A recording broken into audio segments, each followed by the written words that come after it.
भागवत भय मुक्त कराती है। संपूर्ण श्रीमद् भागवत में 18,000 श्लोक हैं, 12 स्कंद हैं, 335 अध्याय, और पूरी श्रीमद् भागवत में ठाकुर जी का पावन चरित्र है। सच बोले भैया, जब हमारे कन्हैया लीला पूर्ण करके धराधाम को जाने लगे तो उद्धव जी ने चरण पकड़ लिए। सरकार,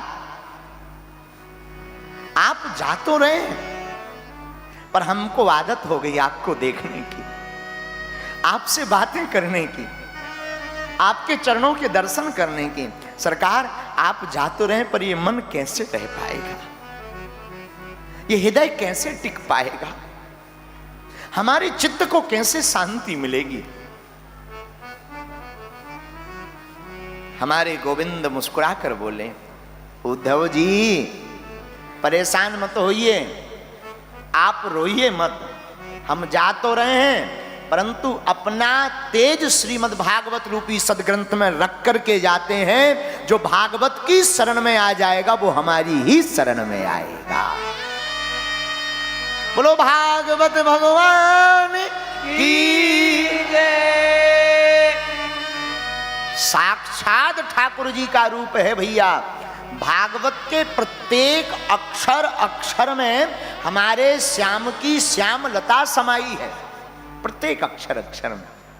ये कोई पोथी नहीं है कि किताब है, रख लिया 7 दिन सीताराम सीताराम राधे श्याम गा लिया और गा बजा करके चल दिया। ना ना ना, साक्षात ठाकुर जी का रूप है। हमने तो सुना है और अनुभव किया है, जो भागवत की कथा को 7 दिन तक गंभीरता से श्रवण करता है उसको मनोवांछित फल प्राप्त होकर के ठाकुर की भक्ति मिलती है। गोविंद की भक्ति प्राप्त होती है। और गोविंद की भक्ति प्राप्त करना सहज नहीं है। ठाकुर के प्रति लाड़ लड़ाना कोई सहज बात नहीं है। उसके लिए भगवत कृपा होना बहुत जरूरी है। कथा भी सबको नहीं मिलती सुनने को।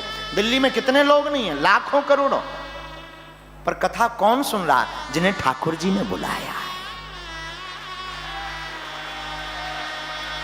जिन्हें गोविंद ने पुकारा, वो बैठ करके कथा श्रवण। जन्म जन्मांतर कृतानि चा युग युगांतर कृतानि चा। शास्त्र कहते हैं जब जन्म जन्मों के पुण्य उदय होकर के इकट्ठे होते हैं एक बार, तब भागवत कथा सुनने का शुभ अवसर प्राप्त होता है।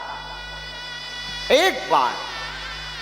और आपको एक बार कथा सुनने का मौका मिल जाए ना, मैं प्रार्थना करूंगा व्यासपीठ से, अपने जीवन की वृथा मत तुम कथा में लाना।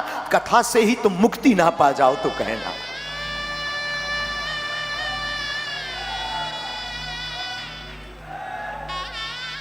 बिनु सत्संग विवेक न होई, राम कृपा बिनु सुलभ न सोई।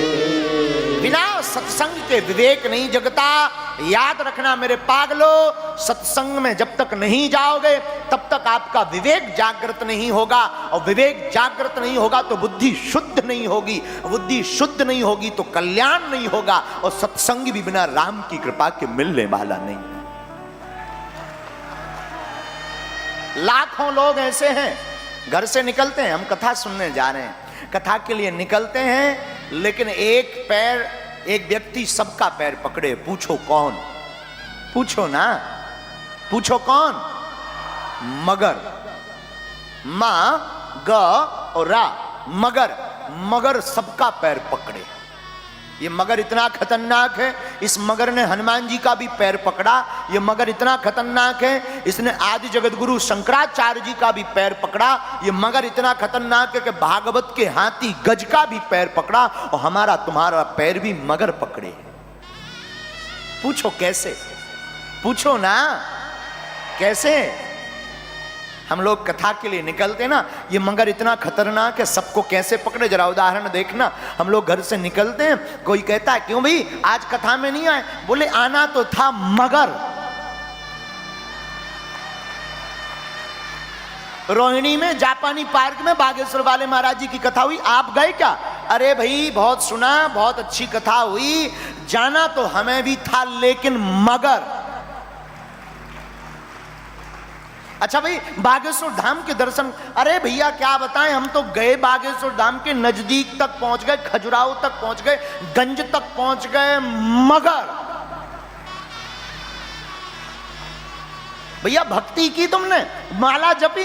अरे बोले जपना था, माला खरीद ली, गोमुखी ले ली, तिलक ले लिया, धोती ले ली, पहन भी ली, तिलक लगाने ही वाले थे, लेकिन मगर, ये मगर सबका पैर पकड़े मेरे पागलों। मगर बहुत खतरनाक है, और जो मगर को लात मार देता है वो परमात्मा को पा लेता है। मगर वगर छोड़ो, ये तो लगा रहेगा जब तक रहेगी जिंदगी, फुर्सत ना मिलेगी काम से, कुछ वक्त ऐसा निकालो प्रेम करो श्री राम से। जब तक जीवन रहना है, फुर्सत मिलनी कहां मेरे साधु, कहां तुम्हें फुर्सत होगी? आज ये काम कर, तुम सोचते हो हम कल से भजन करेंगे, तुम सोचते हो हम परसों से माला जपेंगे, तुम सोचते हो हम कल से पागल बनेंगे, लेकिन कल कभी किसी का आया नहीं, कल तो काल का हुआ, हमारा तुम्हारा कभी नहीं होगा। काल करे सो आज कर, आज करे सो अब, पल में परलय होएगा, बहुर करेगा कब। इसलिए मेरे पागलों, कल की छोड़ो, आज की अभी की बात करो। भागवत ऐसा सदग्रंथ